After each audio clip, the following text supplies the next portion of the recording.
What analogy can we draw between the Freemasons and Al-Masih ad-Dajjal?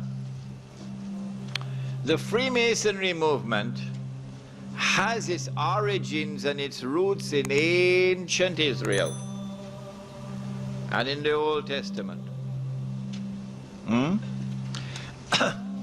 A lot of the symbols which are used by the Freemasonry and a lot of the beliefs in the Freemasonry system comes out of the ancient scriptures, ancient Jewish scriptures.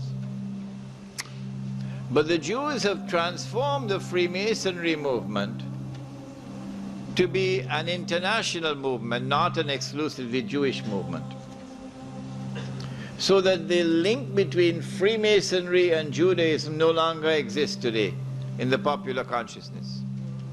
So a Prime Minister of Australia can be a Freemason, yeah? And a Prime Minister of Britain who is not a Jew can be a Freemason. The reason why they've done that is so that they could use this movement, the Freemasonry movement, as a front through which they could pursue their objectives without allowing themselves to be identified as the actor. Global transnational corporation.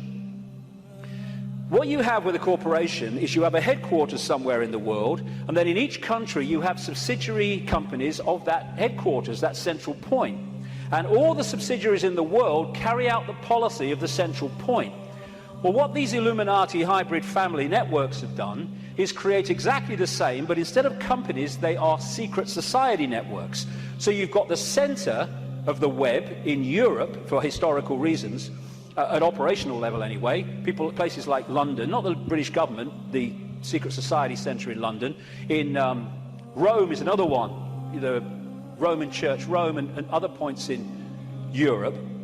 And then in each country, you have families from the network in those countries whose job it is to run the networks that control that country's business, banking, politics, media, all of it.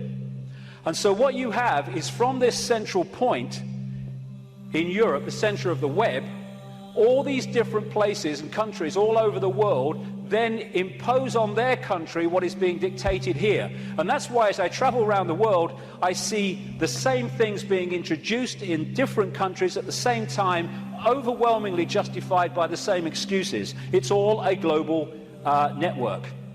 It can be symbolized too as a web, like I say, with the Rothschilds real close to the spider, and all these different strands on the web are different secret societies, different semi-secret societies, transnational corporations, and all the rest of it. So when you see all these different names of these corporations that dominate the world in so many ways, and the pharmaceutical cartel and the oil cartel and all the rest of it, the biotech cartel, they're all different names or different masks on the same one face.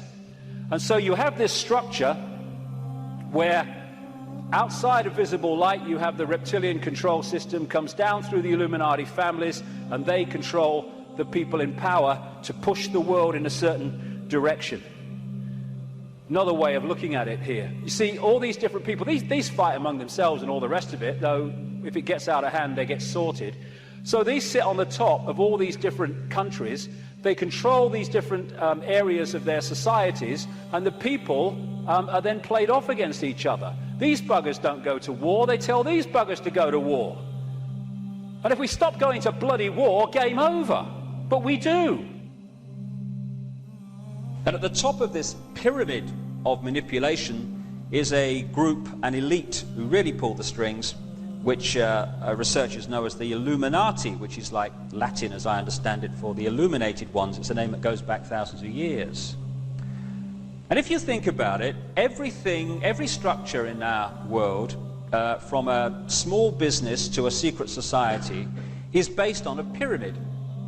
A pyramid situation in which those at the top of the pyramid, say the top of a business, they know the whole agenda of that business, exactly where it's going, and what the whole game plan of that business is. The further you come down the levels, if you like, within that business, the less those people know about the big picture. They only know about their part in it. And this is how the secret societies work. On the lower levels of initiation, for instance, in the Freemasons, they haven't got a clue what the whole organization is being used for and infiltrated to achieve by those at the higher level. They only know their part in it. I mean, organizations like the CIA and other intelligence agencies, they work on something called compartmentalization, which is exactly the same. Those at the top of the agency know what the game plan is and what is the direction that they wish to go. Those lower down in the agency only know their part in it. And many people within this situation, they genuinely believe that what they're doing is good for the world, but they don't know what they're doing or how what they're doing fits in with what they're doing, fits in with what they're doing, and other people who also don't know the big game plan. And when you fit the bits together, then you see it's anything but positive. If this was a conspiracy involving enormous numbers of people, it wouldn't work. Someone would spill the beans years ago. It's a very tiny number of people who know the real game plan.